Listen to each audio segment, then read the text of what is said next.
ازيكم يا جدعان عاملين ايه؟ معاكم عبد الرحمن. النهارده هنتكلم عن سؤال ناس كتير بتسأله، وهو ازاي ابدأ اشتغل كلاعب خفة وادخل المجال بشكل احترافي. هنعدي الانترو ونخش على الموضوع.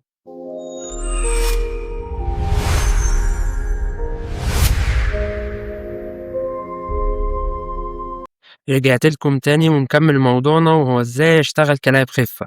الموضوع مش مجرد انك تتعلم كام خدعة وخلاص، ده مجال ليه اصول وخطوات لازم تمشي عليها. اول حاجة انك تتعلم صح، لان فن الخفة بيعتمد على سرعة الايد والتحكم في انتباه الناس. ابدأ بخدعة بسيطة وتعلمها من مصادر موثوقة، وما تستعجلش. حدد وقت في اليوم تتمرن فيه، حتى لو نص ساعة، لأن التمرين هو اللي بيخلي حركتك طبيعية ومش مكشوفة. تاني حاجة، اتقن التأديب مش الخدعة بس، لأن الفرق بين الهاوي والمحترف هي طريقة التأديب. ممكن اتنين يعملوا نفس الخدعة، واحد يدهش الناس والتاني يعدي عادي كأنه محصلش حاجة. اشتغل على كلامك، نبرة صوتك، تعبير وشك، لغة جسمك، وخلي كل خدعة كأنها حكاية بتحكيها، لأن الناس بتحب القصة أكتر من الحركة نفسها. تالت حاجة، اعرض قدام ناس وخد رأيهم، ما تستناش تبقى كامل عشان تبدأ. اعمل عروض صغيرة مثلا قدام صحابك أو أهلك، واسألهم حسيتوا بإيه، أو إيه أكتر حاجة عجبتكم. كل عرض هتتعلم منه وهتزود ثقتك بنفسك أكتر. رابع خطوة، اعمل لنفسك محتوى.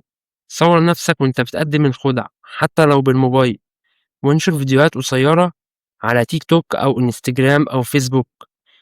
الناس لازم تشوفك عشان تعرفك، ومع الوقت هتبني جمهور، والجمهور ده هو اللي هيجيب لك شغل. خامس حاجة، سوق لنفسك. لما يبقى عندك فيديوهات كويسة، اعمل فيديو مجمع لأحسن لقطاتك زي بروتوفوليو مثلا، وابدأ أكلم قاعات أفراح، مطاعم، أماكن سياحية، مراكز ثقافية، وقول لهم إنك بتقدم عروض مناسبة للأطفال والعائلات أو حتى المناسبات الخاصة. ما تستناش الشغل يجي لحد عندك، أنت اللي تروح له. سادس حاجة، حول الشغف لدخل.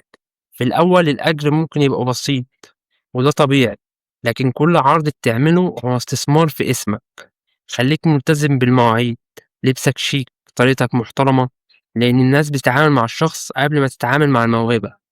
ونصيحة مهمة جدا، حافظ على أسرار الخدع، وخليك دايما بتتعلم جديد، وخلي هدفك إن الناس تطلع من العرض وهي مبتسمة ومندهشة.